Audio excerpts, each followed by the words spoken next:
Assalamualaikum warahmatullahi wabarakatuh. Baik, di sini saya akan perkenalkan diri terlebih dahulu. Nama saya Rizal Juniardi, NIM 2319101004. Kelas TKB pagi semester 3. Kurikulum pendidikan. Dalam pelaksanaan kurikulum dibutuhkan pemahaman mendasar hakikat apa sebenarnya kurikulum. Kurikulum diambil dari istilah kurir dan kureri dari bahasa Yunani yang diartikan sebagai orang pelari yang akan menempuh jarak dari start sampai finish. Dari analogi itu dipindahkan menjadi konsep kurikulum menjadi sebuah serangkaian mata pelajaran yang harus dicapai peserta didik untuk mencapai suatu ijazah, dan itu adalah konsep yang paling tradisional. Kemudian berkembang menjadi lebih luas lagi bahwa kurikulum itu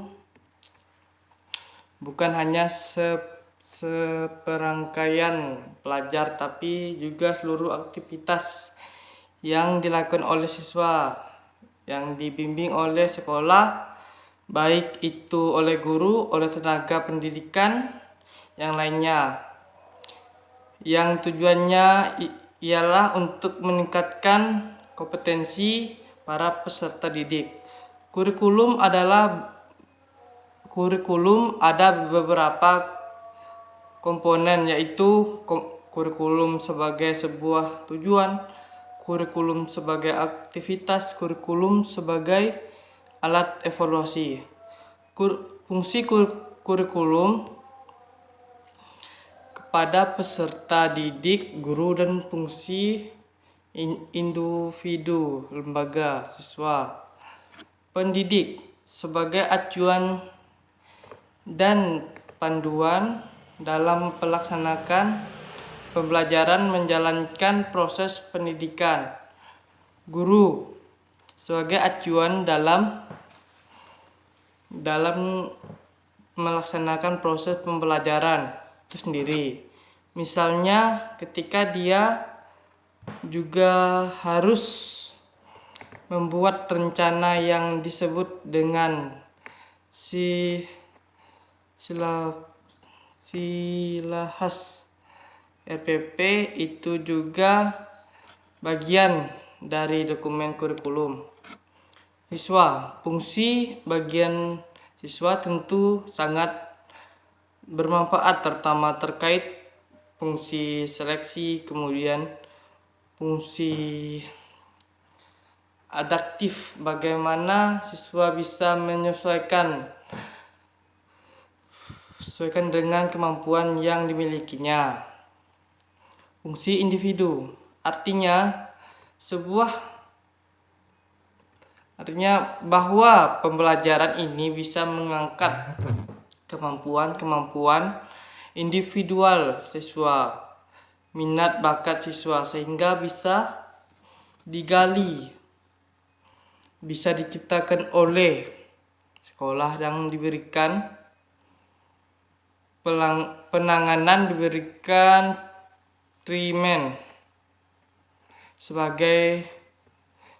sebagaimana sehingga dia bisa membentuk sosok manusia yang memiliki hakikat yang baik. Hakikat kurikulum dari peran kreatif.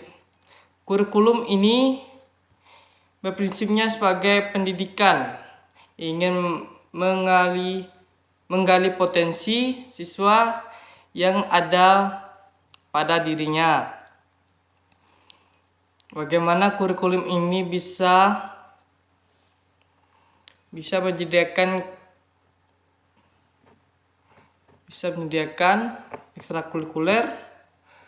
Bagaimana fungsi kreatif ini melalui ekstrakurikuler bisa mengembangkan minat dan bakat siswa itu sesuai dengan kemampuan yang dimilikinya. Sangat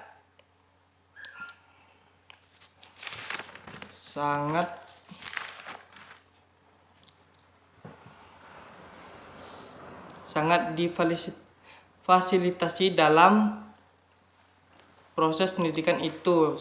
Sebaiknya, apalagi sekarang ekstrakurikuler di sekolah sudah sangat luar biasa dan itu sudah biasa mengakomodasi minat dan kemampuan siswa. Fungsi kritis kurikulum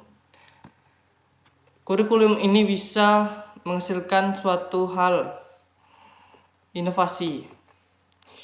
Pendidikan tanpa kurikulum tidak akan berjalan dengan baik karena kurikulum adalah jantung prosesnya pendidikan. Tanpa kurikulum, pendidikan tidak akan berjalan dengan baik. Jadi, sebagai bentuk dalam melaksanakan proses-proses pendidikan itu sendiri, sehingga apa yang direncanakan bisa kita lihat hasilnya ketika hasilnya sudah bisa kita laksanakan sendiri. Terima kasih. Assalamualaikum warahmatullahi wabarakatuh.